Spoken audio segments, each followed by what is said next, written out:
AICC ಅಧ್ಯಕ್ಷ ಮಲ್ಲಿಕಾರ್ಜುನ್ ಖರ್ಗೆ ಅವರು ಒಂದು ಮಾತನ್ನು ಹೇಳಿರುವಂಥದ್ದು ಏನು ತಾನು ಮುಖ್ಯಮಂತ್ರಿ ಆಗಬೇಕಾಗಿತ್ತು, ಆದರೆ ಎಸ್ ಎಂ ಕೃಷ್ಣ ಅವರು ಆಗ ಮುಖ್ಯಮಂತ್ರಿ ಆದರು ಅನ್ನೋ ಮಾತನ್ನು ಹೇಳಿರುವಂಥದ್ದು. ಇದು ಸಾಕಷ್ಟು ಚರ್ಚೆ ಆಗ್ತಿರುವಂಥದ್ದು. ಯಾಕಂದರೆ ಡಿ ಕೆ ಶಿವಕುಮಾರ್ ಮತ್ತು ಸಿದ್ದರಾಮಯ್ಯ ನಡುವೆ ಒಂದು ಸಿ ಎಂ ಕುರ್ಚಿಗಾಗಿ ಒಂದಷ್ಟು ಏನು ಫೈಟ್ ನಡೀತಾ ಇದೆ ಅನ್ನೋ ಒಂದು ಕಾಂಗ್ರೆಸ್ ವಲಯದಲ್ಲಿ ಚರ್ಚೆ ಆಗ್ತಿದೆ. ಅಂಥ ಸಂದರ್ಭದಲ್ಲಿ ಈ ಮಾತನ್ನು ಖರ್ಗೆ ಅವರು ಹೇಳಿರುವಂಥದ್ದು. ಇದ್ರ ಬಗ್ಗೆ ಮಾತನಾಡಲಿಕ್ಕೆ ನಮ್ಮ ಜೊತೆ ಸಚಿವ ಬೋಸರಾಜ್ ಅವರು ಇದ್ದಾರೆ. ಬನ್ನಿ ಅವ್ರನ್ನೇ ಮಾತಾಡ್ಸ್ತಾವಣ. ಸರ್, ಮಲ್ಲಿಕಾರ್ಜುನ್ ಖರ್ಗೆ ಅವರು ಈ ಮಾತನ್ನು ಹೇಳಿರುವಂಥದ್ದು, ಇದು ಎಷ್ಟು ಪರಿಣಾಮ ಪಕ್ಷದ ಮೇಲೆ ಬೀರುತ್ತೆ ಸರ್? ಶ್ರೀಮಾನ್ ಮಲ್ಲಿಕಾರ್ಜುನ ಖರ್ಗೆ ಅವರು ಅತ್ಯಂತ ಹಿರಿಯ ನಾಯಕರಾಗಿದ್ದಾರೆ, ಅತ್ಯಂತ ಅನುಭವಸ್ಥರಿದ್ದಾರೆ ಮತ್ತು ರಾಜ್ಯದಲ್ಲಿ 9 ಬಾರಿಗೆ ಶಾಸಕರಾಗಿ, ಸಚಿವರಾಗಿ, ವಿರೋಧ ಪಕ್ಷ ನಾಯಕರಾಗಿ, ಕಾಂಗ್ರೆಸ್ ಪಕ್ಷದ ಅಧ್ಯಕ್ಷರಾಗಿ ಕೆಲಸ ಮಾಡಿರ್ತಕ್ಕಂಥವ್ರು. ಮತ್ತು ಇವತ್ತು ರಾಷ್ಟ್ರ ಮಟ್ಟದಲ್ಲಿ ಇಡೀ ನಮ್ಮ ಕಾಂಗ್ರೆಸ್ ಪಕ್ಷಕ್ಕೆ 146 ವರ್ಷದ ಇತಿಹಾಸ ಇರತಕ್ಕಂಥ ಕಾಂಗ್ರೆಸ್ ಪಕ್ಷಕ್ಕೆ ಅಧ್ಯಕ್ಷರಾಗಿ ಇದ್ದಂಥವ್ರು. ಅವರು ಹೈಕಮಾಂಡ್ ನೇತೃತ್ವ ವಹಿಸಿರ್ತಕ್ಕಂಥವ್ರು. ಅವ್ರು ಈ ಮಾತುಗಳನ್ನ ಹೇಳಿದ್ರು ಅಂತಂದರೆ ಒಂದು ಸಂದೇಶ ನಮ್ಮ ಕಾರ್ಯಕರ್ತರಿಗೆ, ನಾಯಕರಿಗೆ, ರಾಜಕಾರಣಿಗಳಿಗೆ ಹೋಗಲಿ ಅಂತೇಳಿ ಹೇಳಿರ್ತಕ್ಕಂಥದ್ದು. ರಾಜಕಾರಣದಲ್ಲಿ ಅನೇಕ ಅವಕಾಶಗಳು ಬರ್ತಾವೆ, ಅನೇಕ ಅವಕಾಶಗಳು ಬಂದಿರತಕ್ಕಂಥದ್ದನ್ನು ಕೈಜಾರಿನೂ ಹೋಗ್ತಾವಂಥ ಸಂದರ್ಭದಲ್ಲಿ ಆ ರೀತಿ ಅವರು ಹೇಳಿರ್ತಕ್ಕಂಥದ್ದು. ಹಾಗಾಗಿ ಆ ವಿಷಯ ಕಾರ್ಯಕರ್ತರಿಗೆ ಒಂದು ಸಂದೇಶ ಆಗ್ತದೆ ಬಿಟ್ಟರೆ ಬೇರೆ ಯಾವುದೇ ಒಂದು ಅರ್ಧ ಕಲ್ಪಿಸಬೇಕಾಗಿದ್ದು ಸಂದರ್ಭ ಅಲ್ಲ ಅಂತೇಳಿ ನಾನು ತಿಳಿದುಕೊಟ್ಟಿನಿ. ಇವತ್ತು ಅವರು ಹೈಕಮಾಂಡ್ ನಮ್ಮದು ಪಕ್ಷದಲ್ಲಿ ಏನೇನು ನಿರ್ಧಾರ ಕೈಗೊಳ್ಳಬೇಕಾದರೂ ಹೈಕಮಾಂಡ್ನವ್ರ ನಿರ್ಧಾರ.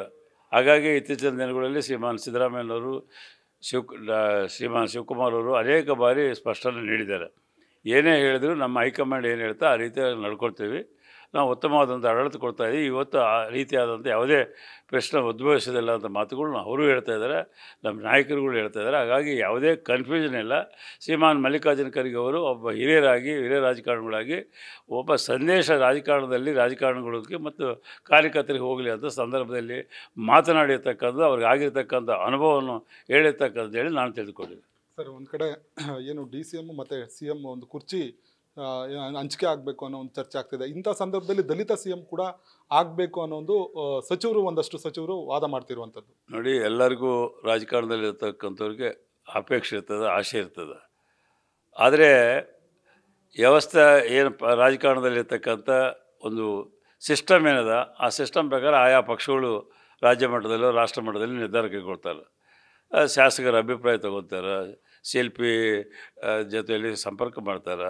ಅಲ್ಟಿಮೇಟ್ಲಿ ಆ ಪಕ್ಷಗಳು ಹೈಕಮಾಂಡಲ್ಲಿ ನಿರ್ಧಾರ ತಗೋತಾರೆ. ಅದೇ ರೀತಿಯಾಗಿ ನಮ್ಮ ಪಕ್ಷದಲ್ಲಿ ಇಷ್ಟೆಲ್ಲ ವರ್ಷಗಳಿಂದನೂ ಸ್ವಾತಂತ್ರ್ಯ ಬಂದಾಗಲಿಂದ ಯಾವುದೇ ರಾಜ್ಯದಲ್ಲಿರ್ಬೋದು, ರಾಷ್ಟ್ರ ಮಟ್ಟದಲ್ಲಿರ್ಬೋದು, ಯಾವುದೇ ಬದಲಾವಣೆಗಳು ಆಗಬೇಕಾದ್ರೆ ಅದು ಹೈಕಮಾಂಡ್ ಲೆವೆಲ್ನಲ್ಲಿ ಆಗ್ತಕ್ಕಂಥದ್ದು ಮೊದಲೊಂದು ಆಗಿರ್ತಕ್ಕಂಥದ್ದು. ಈಗಲೂ ಅದೇ ರೀತಿ ಆಗ್ತದೆ. ದಲಿತ ಸಿ ಎಂ ಆಗಬೇಕು ಅಂತ ಕೂಗಿದೆ, ಅದಕ್ಕೆ ಪೂರಕವಾಗಿ ಏನಾದರೂ ಖರ್ಗೆ ಅವರು ರಾಜಕಾರಣಕ್ಕೆ ಬರ್ತಾರೆ ಸರ್?